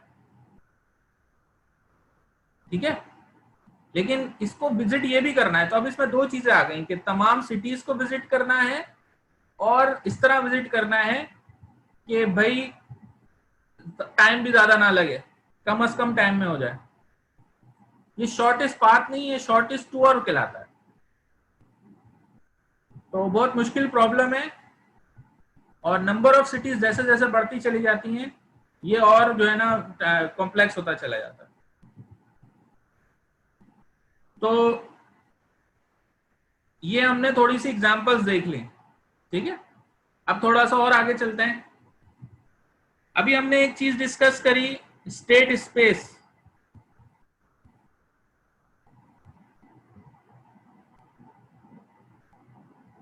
एक होती है सर्च स्पेस और एक होती है स्टेट स्पेस, दोनों में फर्क है।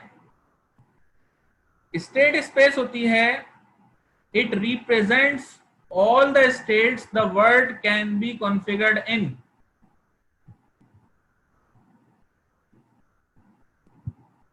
सर्च स्पेस क्या होती है?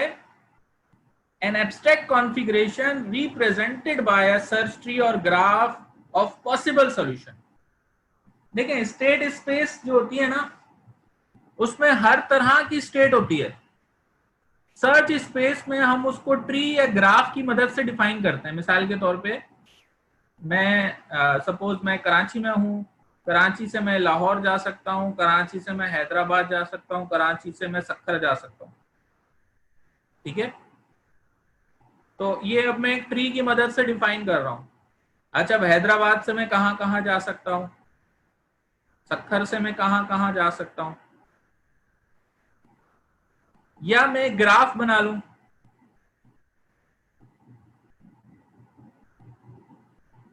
और उस ग्राफ के अंदर मैं बता दूं कि कहां से कहां जाने की पॉसिबिलिटी है।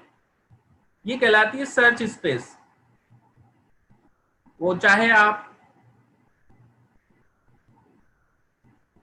जरूरी नहीं है, जरूरी नहीं है कि एक प्रॉब्लम के अगर 200 स्टेट्स हैं तो सर्च स्पेस में भी 2000 होंगी, कम हो सकती हैं और बराबर भी हो सकती हैं। ठीक है। सर्च ट्री क्या होती है? सर्च ट्री बेसिकली हम एक ट्री बनाते हैं जिसमें रूट से इनिशियल स्टेट पे रख देते हैं, फिर उसकी ब्रांचेस होती हैं जो कि स्टेट परफॉर्म कर सकती है, और हर नोड जो है ना वो कोई एक्शन परफॉर्म करके जो नेक्स्ट स्टेट आने वाली है उसको प्रेजेंट करती है। ठीक है। जैसे नोड जो है उसमें क्या क्या चीजें होती हैं, उसमें स्टेट का इंफॉर्मेशन होती है, उसके पेरेंट की इंफॉर्मेशन होती है, उसके चिल्ड्रन की इंफॉर्मेशन होती है, उसकी पाथ कॉस्ट होती है, उसकी डेप्थ होती है। ठीक है। और स्टेट की रिप्रेजेंटेशन होती है, हर नोड में ये चीज होती है। अच्छा मुझे ये बताएं, आप सब लोग डेटा स्ट्रक्चर पढ़ चुके हैं ना?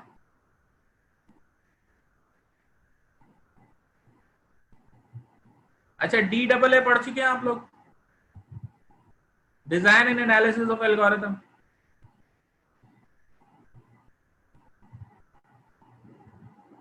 ठीक है। तो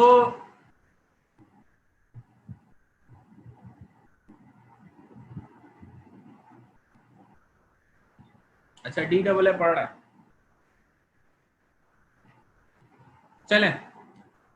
तो डेटा स्ट्रक्चर में आपने यकीनी तौर पर ट्री पढ़ी होगी।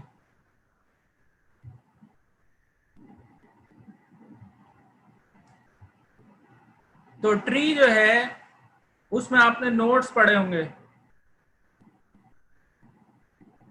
तो ये वही कॉन्सेप्ट यहां पर अब आ रहा है। ठीक है। तो एक जर्नल सर्च किस तरीके की होती है? जर्नल सर्च इस किस्म की होती है कि आपके पास कोई इनिशियल स्टेट होती है। अब ये 0L और 0L क्या चीज है? मिसाल के तौर पे एक प्रॉब्लम है। प्रॉब्लम क्या है?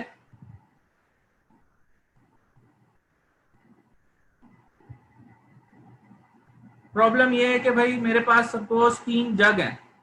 पहला जग है, ठीक है, और इसके बाद एक दूसरा जग है, उसके बाद एक तीसरा जग है। ठीक है। अब होता क्या है कि जब ये फुल हो जाता है तो यहां से पानी निकल के इसमें जाना शुरू हो जाता है। जब ये फुल हो जाता है तो इसमें से पानी निकल के इसमें जाना शुरू हो जाता है।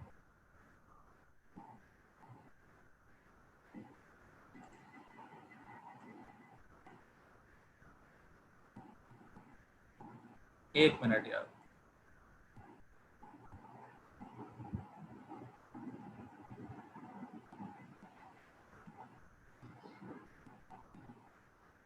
सपोज ये 3 लीटर का है, ये 5 लीटर का है और ये 7 लीटर का। अब मैं इसमें पानी भरूंगा, ये फुल होगा, फिर इसमें पानी जाएगा, फिर इसमें पानी, मतलब इस किस्म का कोई प्रॉब्लम है। ठीक है। तो अब इसमें इनिशियल स्टेट क्या होती है? इनिशियल स्टेट ये है कि भाई ये हमारा मिसाल के तौर पे जग 1 है, ये जग 2 है, ये जग 3 है। तो इसमें भी 0 लीटर है, इसमें भी 0 लीटर है, इसमें भी 0 लीटर है। ये इनिशियल स्टेट है। अब इसमें आप कोई एक्शन परफॉर्म कर सकते हैं। एक्शन परफॉर्म करने के बाद मिसाल के तौर पे क्या क्या एक्शन हो सकते हैं? आप पहले के अंदर पानी भर दें। पहले में पानी भरेंगे तो ये स्टेट आ जाएगी, दूसरे में भरेंगे तो ये स्टेट आ जाएगी, तीसरे में भरेंगे तो ये स्टेट आ जाएगी। तो ये रूट नोड हो गई आपकी। रूट से मुराद है जहां से आप स्टार्ट कर रहे हैं। रूट से क्या क्या पॉसिबल एक्शंस हो सकते हैं, ये इसकी ब्रांचेस हो गई।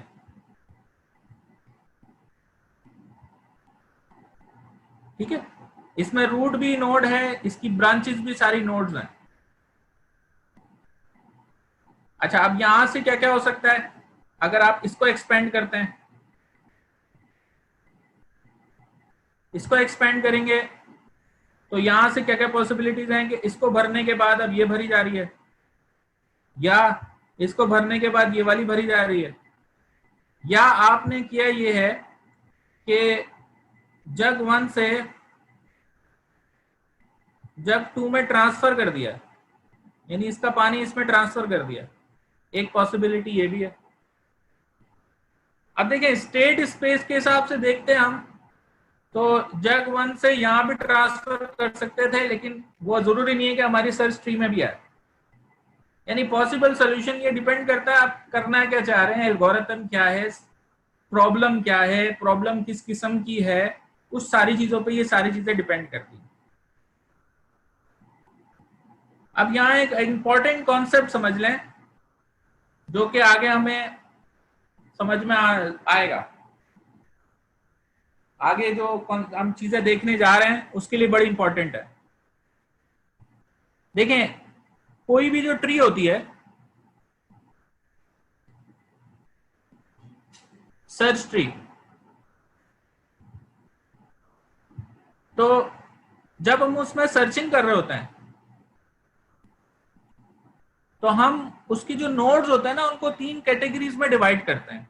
पहली कैटेगरी होती है डिस्कवर्ड, जिसको फ्रंटियर भी कहा जाता है और जिसको फ्रिंज लिस्ट भी कहा जाता है, या जिसको ओपन लिस्ट भी कहा जाता है।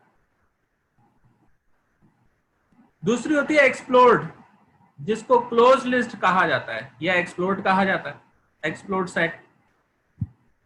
तीसरी होती है अनएक्सप्लोर्ड। क्या कॉन्सेप्ट है इसका? देखें, ये एक ट्री है, ठीक है, इस ट्री के लेफ्ट पे एक नोड है, राइट पे एक नोड है, फिर इसके लेफ्ट पे और राइट पे नोड्स हैं, इसके भी लेफ्ट पे और राइट पे नोड्स हैं। इनिशियली ये सारी नोड्स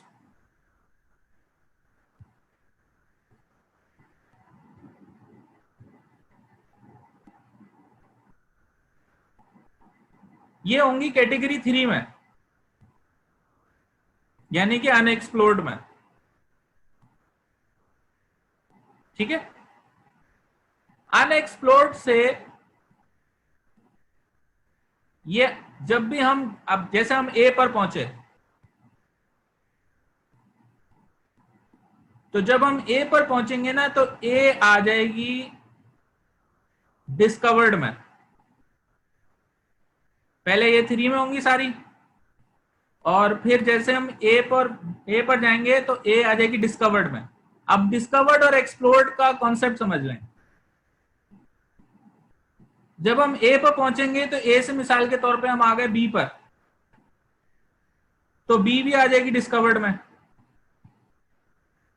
बी से हम आ जाएंगे डी पर, तो डी भी आ जाएगी डिस्कवर्ड में। जब डी के बाद ई पर आएंगे तो ई भी आ जाएगी डिस्कवर्ड में। अच्छा, अब डी के बाद कुछ नहीं है तो डी बेसिकली चली जाएगी एक्सप्लोर्ड में।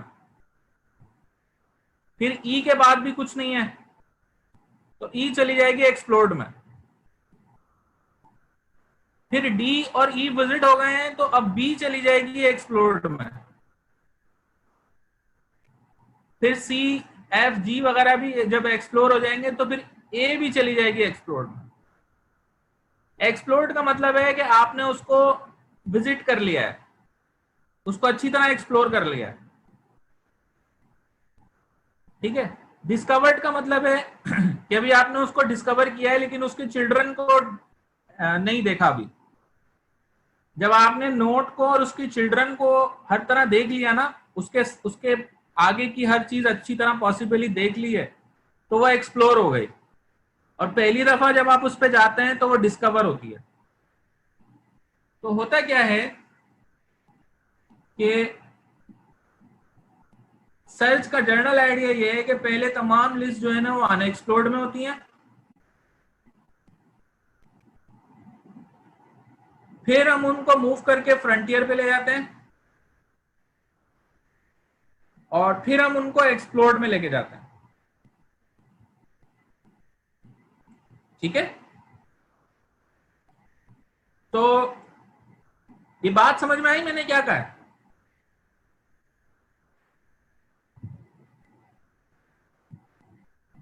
हाँ, जब आप उसको विजिट कर लेंगे तो वो एक्सप्लोर हो जाएगी। तो अब ये जो आगे हम पढ़ने जा रहे हैं ना, उसमें व्हाइट नोट से मुराद होगी हमारी,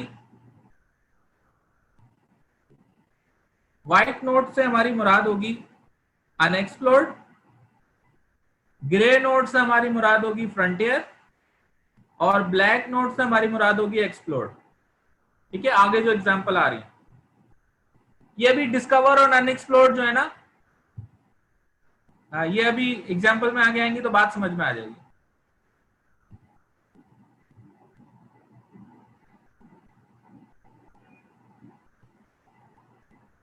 इनिशियली सारी नोड्स बेटा अनएक्सप्लोर होंगी, फिर वो डिस्कवर होंगी, फिर वो एक्सप्लोर होंगी। ठीक है, तो जितने भी नोड्स होंगी ना सर्च ट्री में, हर नोड के अंदर एक से ज्यादा वैल्यूज होंगी।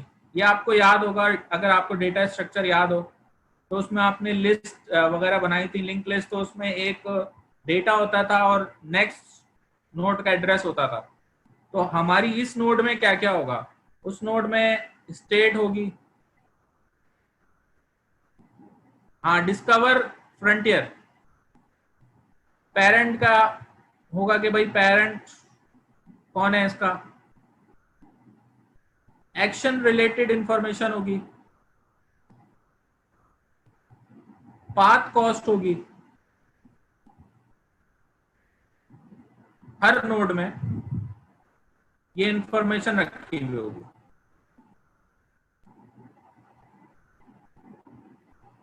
क्या क्या ऑपरेशन हम एक क्यू के ऊपर परफॉर्म कर सकते हैं, तो ये आपको पता है कि क्यू के अंदर हम एम्प्टी का ऑपरेशन परफॉर्म कर सकते हैं, पॉप का कर सकते हैं, इंसर्ट का कर सकते हैं। इंसर्ट में इन क्यू और डी क्यू दोनों ऑपरेशन होते हैं। सॉरी, इंसर्ट में इन क्यू होता है और ये इन क्यू है एक्चुअली, और ये डी क्यू है। ठीक है, हाँ इन क्यू डी क्यू। तो एक सर्च ट्री के अंदर जो नोड्स होती हैं वो हर नोड के अंदर क्या क्या इंफॉर्मेशन होती है। बस बेटा अभी 10 मिनट में क्लास ऑफ कर रहा हूं मैं।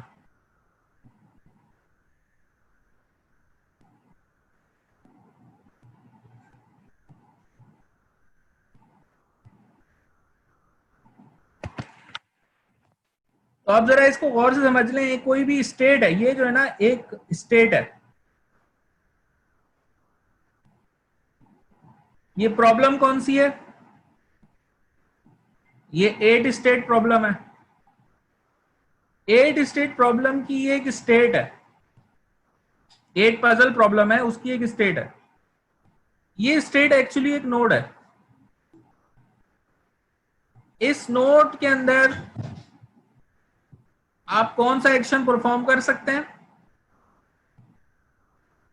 किस एक्शन की वजह से आप इस पर आए हैं, इसकी डेप्थ क्या है। डेप्थ से क्या मुराद होती है, ये रूट नोड है, रूट के चाइल्ड है, फिर इसके चाइल्ड है, तो यहां से यहां तक का डिस्टेंस ये डेप्थ है। जैसे यहां पर 3 है, ठीक है, हाँ लेवल या हाइट। पाथ कॉस्ट क्या है कि यहां से आने में आपको मिसाल के तौर पे 2 सेकंड लगे थे या 2 मिनट लगे थे, यहां से यहां आने में भी 2 मिनट लगे थे, तो ये 4 हो गए। ये पाथ कॉस्ट है, इसका 4 होगा। सपोज ये भी 2 है, ये भी 2 है, ये भी 2 है, ये भी 2 है, तो इन सब का 4 होगा नीचे वाले का, जबकि इन दोनों का 2-2 होगा और इसका 0 होगा। ठीक है, जरूरी नहीं है कि ये 2-2 हो, ये 4-4 भी हो सकता है। तो 4-4 के केस में इसकी फिर पाथ कॉस्ट 6 हो जाएगी इस वाली नोड की। सही है, ये नोड है क्या, ये एक स्टेट है, ये भी एक स्टेट है, ये भी एक स्टेट है।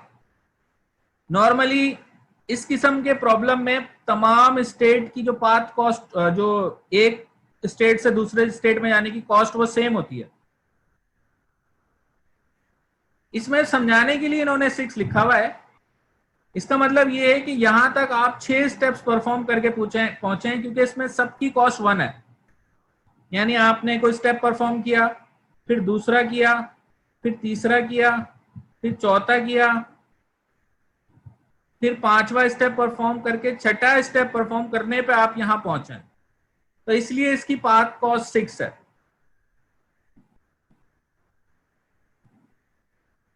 इसकी रिकॉर्डिंग बेटा आज रात 12 बजे आपको मिल जाएगी जूम के ऊपर। वैसे तो पिछली रिकॉर्डिंग भी जो डॉक्टर आरिफ साहब की है वो आपको मिल जाएंगी, आप वो भी देख सकते हैं, वो तो पहले से ही पढ़ी है। अच्छा, अब समझ में आ गई भाई, ये बात समझ में आ गई, ये जो नोड है। ठीक है, तो सर्चिंग किस तरीके से होती है इसके अंदर ना, इसमें होता ये है कि इनिशियल स्टेट इनपुट होता है और गोल टेस्ट इनपुट होता है। ये मेथड, ये फंक्शन हमारा सक्सेस या फेलियर रिटर्न करता है। हम करते ये हैं कि सबसे पहले फ्रंटियर इनिशियलाइज कर देते हैं और फ्रंटियर में से एक एक वैल्यू निकाल के इसमें रखते रहते हैं, यानी कि एक एक नोड आती रहती है इसमें, यानी एक एक स्टेट आती रहती है, और हम चेक करते हैं कि वो स्टेट सक्सेस है या नहीं है। अगर नहीं है तो फिर उसमें से मजीद वैल्यू निकालकर फ्रंटियर में ऐड करते रहते हैं। ठीक है, मिसाल के तौर पे ये मेरे पास ट्री है बी एंड सी। अच्छा, इसमें ई है, ये आ गया डी,